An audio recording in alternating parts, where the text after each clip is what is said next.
বইয়ের ছাত্র আবরার ফাহাদ হত্যা মামলায় 20 জনকে মৃত্যুদণ্ড দিয়েছেন আদালত। সিসি ক্যামেরার ফুটেজে এরই মধ্যে দেখা গেছে আবরার হত্যায় খুনিদের।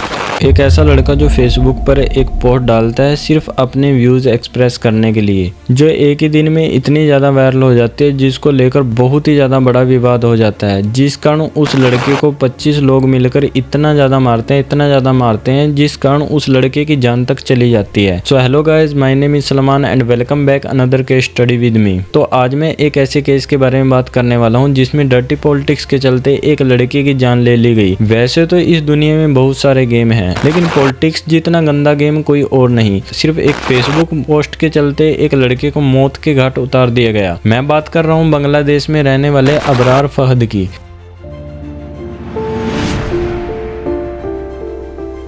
जिसको फेसबुक पर एक पोस्ट करने की वजह से कुछ लोगों ने मिलकर लगभग 4 घंटों तक पीटा, जिससे उसकी मौत हो गई। एक डेमोक्रेटिक कंट्री में इस तरह का इंसिडेंट होना गवर्नमेंट की बैड पॉलिसीज को दिखाता है। अबरार फहद का जन्म 12 फरवरी 1998 को बांग्लादेश के कुश्तिया में हुआ था। अबरार फहद बचपन से ही एक ब्रिलियंट स्टूडेंट रहा था, जो कि हमेशा टॉप करता था और उसने अपनी सारी स्कूलिंग कुश्तिया में की थी। अबरार फहद को स्टडी में हाई परफॉर्मेंस होने के कारण ढाका बोर्ड के टॉप 20 स्टूडेंट्स की लिस्ट में इंक्लूड किया गया था। 31 मार्च 2018 को अबरार ने Bangladesh university of engineering and technology में पढ़ाई शुरू की थी और वहीं पर हॉस्टल में अबरार फहद रहता था। अबरार फहद एक जिंदा दिल लड़का था। अबरार के ओपिनियन और लोगों से बहुत ही ज्यादा अलग थे और इन्हीं ओपिनियन की वजह से अबरार को मार दिया गया। The main reason is that recently India और बांग्लादेश के बीच फेनी रिवर को लेकर शेख हसीना और नरेंद्र मोदी जी ने एक एग्रीमेंट पर साइन किया था, जिसके चलते अबरार इस टॉपिक को लेकर फेसबुक पर अपने व्यूज एक्सप्रेस करने के लिए एक पोस्ट डालता है जिसमें गवर्नमेंट को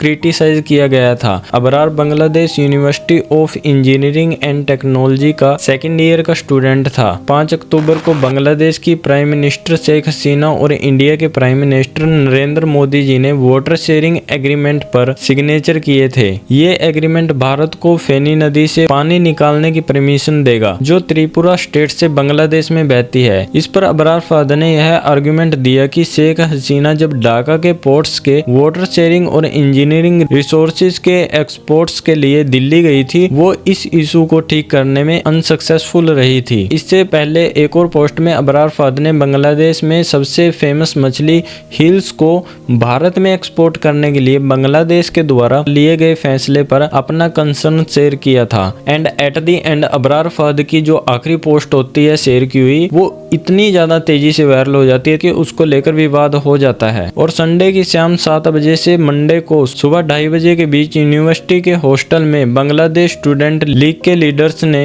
अबरार फहद पर हमला कर दिया और उन्होंने अबरार फहद पर यह आरोप लगाया कि Abrar Fahad opposition party Bangladesh nationalist party से जुड़े एक इस्लामी ऑर्गेनाइजेशन जमात इस्लामी की स्टूडेंट यूनियन कैंप से रिलेटेड है और इसी शक के चलते उन्होंने अबरार फहद से पूछताछ की। अपने लंबे फेसबुक पोस्ट में फहद ने भारत को मंगल पोर्ट का यूज करने की परमिशन देना, फेनी नदी से पानी निकालना और बांग्लादेश से एलपीजी इंपोर्ट करने जैसे इशू को इंक्लूड किया था। अपने आखिरी फेसबुक पोस्ट से पहले अबरार फहद ने कश्मीर के स्पोर्ट में कुछ पोस्ट लिखी थी, जिसके बारे में कहा जाता है कि इस पोस्ट के बाद यूनिवर्सिटी के स्टूडेंट्स को गुस्सा आ गया था और 6 अक्टूबर 2019 संडे की रात लगभग 8 बजे कुछ थर्ड ईयर के और कुछ सेकंड ईयर के स्टूडेंट्स ने मिलकर जहां पर अबरार फहद रहता था शेर बंगला हॉल के रूम नंबर 2011 में बुलाया और वहां पर मेन आरोपी राहुल इस्लामी सियोल और कुछ अदर स्टूडेंट्स, लीग लीडर्स और कुछ कार्यकर्ताओं ने रैगिंग के नाम पर अबरार फहद को क्रिकेट स्टंप और दूसरी चीजों से बहुत बुरी तरीके से पीटा और उसे तब तक मारा जब तक अबरार फहद की जान तक नहीं चली गई। इन्वेस्टिगेशन से पता चला कि अबरार फहद को लगभग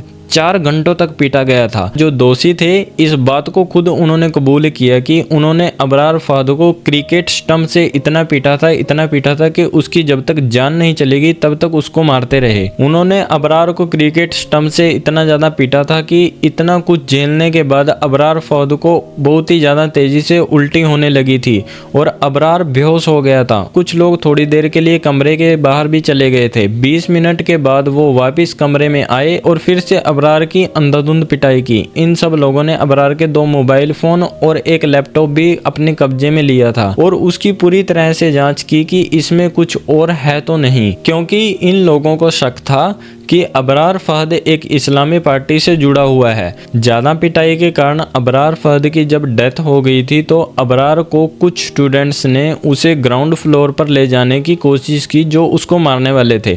जब वो सब अबरार को ग्राउंड फ्लोर पर नहीं ले जा पाए तो उन्होंने सेकंड फ्लोर के बीच की जो सीढ़ियाँ थी उस पर अबरार फहद को छोड़ दिया। कुछ स्टूडेंट्स ने एम्बुलेंस को भी बुलाया, लेकिन एम्बुलेंस इतनी देरी से आती है कि जब तक एम्बुलेंस आती है उससे पहले ही अबरार फहद की डेथ हो जाती है। और जांच के दौरान जब डॉक्टर्स ने अबरार फहद की नब्ज चेक की तो उन्होंने 3 घंटे पहले ही अबरार फहद को मरा हुआ घोषित कर दिया था। इस मर्डर में 20 से ज्यादा लोग शामिल थे।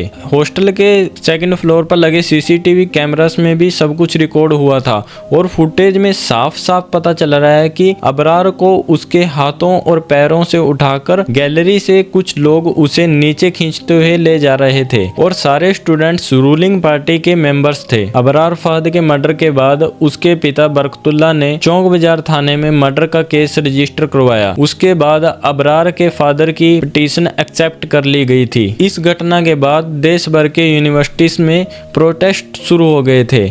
कई लोगों ने सोशल मीडिया पर फहद के लिए जस्टिस की भी मांग की थी। बांग्लादेश यूनिवर्सिटी के स्टूडेंट्स ने सभी कॉन्विक्ट्स की जो दोषी थे सभी की गिरफ्तारी और उन पे कड़ी से कड़ी सजा की मांग की थी। 11 अक्टूबर को BUET में किसी भी तरह की पॉलिटिक्स एक्टिविटीज को बैन कर दिया गया था। बाद में उन्होंने 21 नवंबर को मर्डर के मामले में एक्यूज्ड 25 स्टूडेंट्स को यूनिवर्सिटी से सस्पेंड कर दिया गया था जो अबरार फहद को मारने में शामिल थे। और पुलिस की डिटेक्टिव ब्रांच के इंस्पेक्टर मोहम्मद वाहिदुज्जमान ढाका के कोर्ट में 25 दोषियों के खिलाफ मामले की चार्जशीट पेश की गई। इन्वेस्टिगेशन के दौरान 8 एक्यूज्ड अनिक, रोबिन, इफ्ती, मोमिन, सियोन, मुजाहिद, तनवीर और सादात ने अलग अलग मजिस्ट्रेट के सामने अपना बयान दिया। अबरार फहद के मर्डर में इंक्लूड 25 स्टूडेंट रूलिंग पार्टी अवामी बांग्लादेश छात्र लीग के मेंबर्स थे। इनमें से 20 आरोपियों को मौत की सजा दी गई जबकि बाकी के जो 5 लोग थे उनको उम्र कैद की सजा दी गई और बाकी के 3 आरोपी अभी भी फरार हैं। जिन स्टूडेंट्स को मौत की सजा सुनाई गई वे सभी इस घटना के टाइम 20 से 22 साल की उम्र के थे जो कि बांग्लादेश के हाई रेपुटेटेड यूनिवर्सिटी में अबरार फहद के साथ पढ़ते थे। अब बात सिर्फ ये है कि क्या अपने सिर्फ ओपिनियन शेयर करने की वजह से किसी इंसान की जान ले लेना ठीक है या गलत। काफी लोगों का कहना है कि इन प्राइवेट यूनिवर्सिटीज में रूलिंग पार्टी के स्टूडेंट्स ऑर्गेनाइजेशन की तरफ से होने वाली हिंसा कोई नई बात नहीं है। और तो और नए स्टूडेंट्स को हॉस्टल में रुकने के लिए जबरदस्ती इन ऑर्गेनाइजेशन की रैलियों में मीटिंग्स में हिस्सा लेने के लिए मजबूर किया जाता है और दूसरे स्टूडेंट्स को हरास भी किया जाता है। और पॉलिटिकल पार्टीज को इस पर ध्यान देना होगा कि वे इस तरीके की राजनीति कब तक करते रहेंगे जिससे बहुत सारे लोगों की जिंदगियां तक खत्म हो जाती हैं। इस केस ने न सिर्फ नेशनल बल्कि इंटरनेशनल लेवल पर भी काफी लोगों का ध्यान खींचा। तो ये था पूरा केस बांग्लादेश में हुई हिंसा का जिसमें एक सिर्फ फेसबुक पोस्ट करने से अपने व्यूज एक्सप्रेस करने से एक लड़के की जान तक चली गई। आपके व्यूज क्या हैं इसको लेकर आप हमें कमेंट सेक्शन में जरूर बताएं और ऐसी ही क्राइम स्टोरीज को जानने के लिए हमारे चैनल को सब्सक्राइब करें। मिलते हैं आपको किसी और नए केस के साथ और नई स्टोरी के साथ।